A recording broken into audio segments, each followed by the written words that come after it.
Among the most radical and uncompromising voices of 20th century American literature, William S. Burroughs stands as a visionary outlaw whose hallucinatory prose dismantled conventional narrative, morality, and consciousness itself. A Harvard-educated scion of the Burroughs business machine fortune turned heroin addict, globe-trotting exile, and accidental manslaughterer, he forged an oeuvre marked by cut-up experimentation, satirical fury, and unflinching exploration of addiction, control, and sexuality.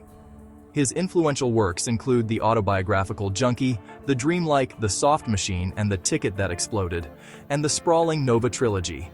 Yet it is Naked Lunch, published in 1959 after years of legal battles, that is universally recognized as his masterpiece. A chaotic, visionary satire that shattered literary taboos and redefined the possibilities of the novel. Naked Lunch defies summary in any conventional sense, consisting of interconnected routines, vignettes, and hallucinatory episodes loosely centered on the adventures of William Lee, Burroughs' recurring alter ego, as he navigates the nightmarish Interzone, a phantasmagoric city blending Tangier, New York, and Mexico City. What elevates Naked Lunch to the status of Burroughs' supreme achievement is its revolutionary form and unrelenting assault on language as an instrument of control. Written during years of heroin dependency in Tangier and pieced together from fragmented manuscripts with assistance from Jack Kerouac, Allen Ginsberg, and others, the novel employs a mosaic structure that anticipates the cut-up technique Burroughs would later develop with Brian Gysin. Sentences rupture and reassemble, images collide without transition, and narrative authority dissolves, enacting Burroughs' conviction that linear language enforces the virus of control. The book's obscenity, graphic depictions of sex, violence, and drug use led to one of the last major literary censorship trials in the United States, ultimately contributing to the loosening of American publishing restrictions. Beneath its carnivalesque excess lies a profound critique of power. Burroughs portrays addiction not merely as personal vice, but as metaphor for all mechanisms of social control: government, religion, media, sexuality, operated by invisible Nova police and parasitic entities that feed on human energy. Interzone's carnival of degradation exposes the manipulative algebra of need that sustains empires and corporations alike. Yet amid the horror, flashes of subversive humor and unexpected tenderness emerge, as in the poignant routines involving the sailor and the boy, revealing Burroughs' complex empathy for the outcast and the doomed. Naked Lunch's influence extends far beyond literature, permeating counterculture, music, film, and visual art. David Cronenberg's 1991 adaptation captured its visceral strangeness, while musicians from Patti Smith to Kurt Cobain and Steely Dan paid homage. Its legacy lies in legitimizing the underground and the abject as subjects worthy of serious artistic attention, paving the way for punk aesthetics, cyberpunk fiction, and postmodern fragmentation. Though later works like the Nova trilogy refined the cut-up method and Cities of the Red Knight explored mythic structures, none match Naked Lunch's explosive impact, the moment when Burroughs detonated the novel from within, releasing a virus of liberation that continues to infect and invigorate readers willing to confront its unsparing vision. In its merciless exposure of the human condition as a battleground of control and resistance, Naked Lunch remains William S. Burroughs' most enduring and indispensable work.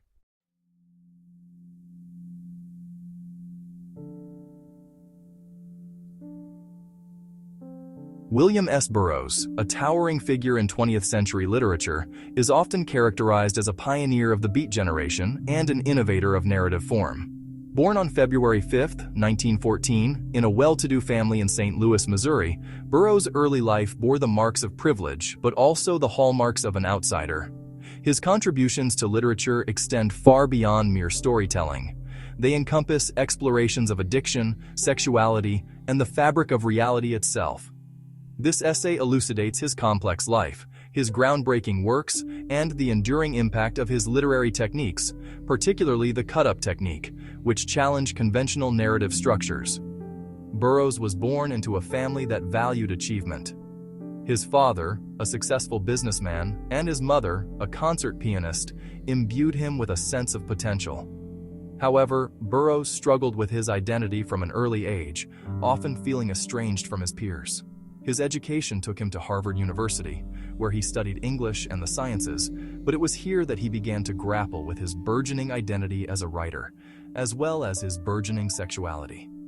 Burroughs' early experiences with drugs, particularly during his time in Paris, where he mingled with other expatriate writers and artists, would profoundly shape his worldview and literary output. The surrealism of his surroundings, combined with his alienation from mainstream society, fueled his imagination and led him to question established norms and creative boundaries. Burroughs was not merely a product of his time, he was an astute observer of the societal decay and disillusionment that accompanied the post-war era.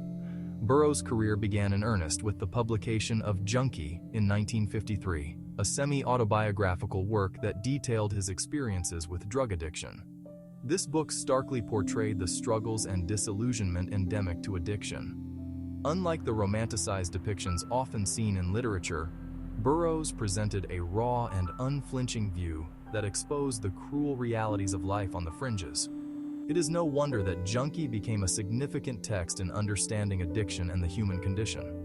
Yet it was 1959's Naked Lunch that solidified Burroughs' place in the literary canon. Despite its controversial nature, facing numerous obscenity trials and censorship, it was hailed for its unorthodox structure and the fragmentation of narrative. Written in a non-linear, disjointed fashion, Naked Lunch reflects the chaotic nature of Burroughs' experiences with drugs and his critique of societal norms. The book's surrealistic style, peppered with vivid imagery and a cacophony of voices, allows readers to experience a drug-induced hallucination akin to Burroughs' own experiences.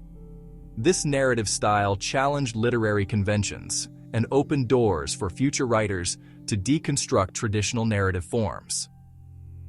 One significant theme that permeates Burroughs' work is the critique of control and societal structure. He believed that societal institutions, including government, religion, and even the media, aim to impose control over individuals. In Naked Lunch, the concept of control manifests in the form of the interzone, a dystopian landscape representing the effects of addiction and exploitation, where the boundaries of legality and morality are continuously blurred. Such themes would resonate not only in literature, but also in wider cultural and ideological discussions of the time.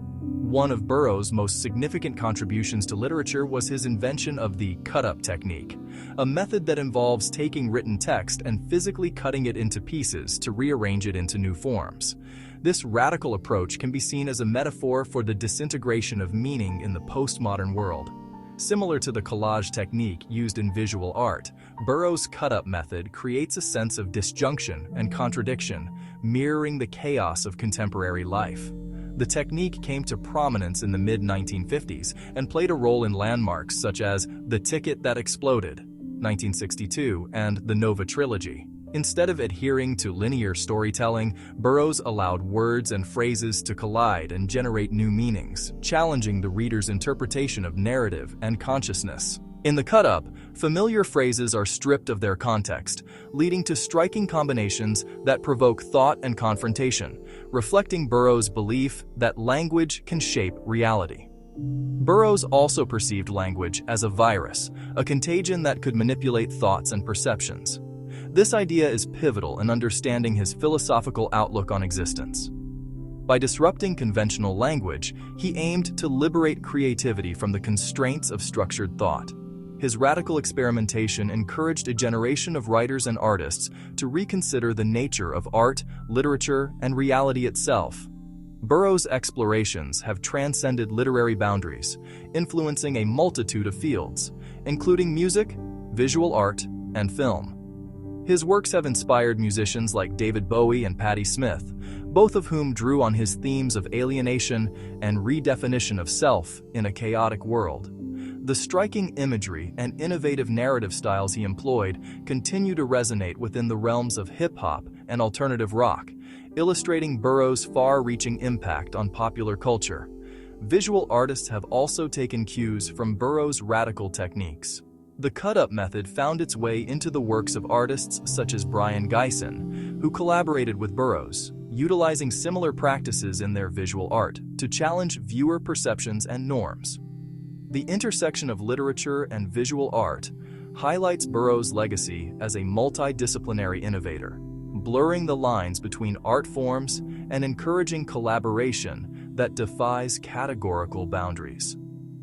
Furthermore, his explorations of sexuality and identity have paved the way for subsequent dialogues regarding queer theory and expression. In texts such as The Wild Boys, 1971, Burroughs delved into themes of sexual identity, examining the fluidity of gender and the constraints of societal norms. His candid and sometimes controversial discussions of sexuality challenge prevailing attitudes and opened avenues for discourse that continue to be relevant today. Burroughs' personal life was as tumultuous as his literary explorations. His battles with addiction were well documented and included a multitude of arrests and hospitalizations. Following a tragic incident in 1951, when he accidentally shot his wife Joan Vollmer while attempting to demonstrate a gun trick, Burroughs found himself grappling with guilt and self-loathing, experiences that informed much of his work. Burroughs spent a significant portion of his life living in various countries, including Mexico, Tangier, and Paris. This geographical mobility paralleled his literary journey, as he absorbed diverse cultures and philosophies that contributed to his experimental writing.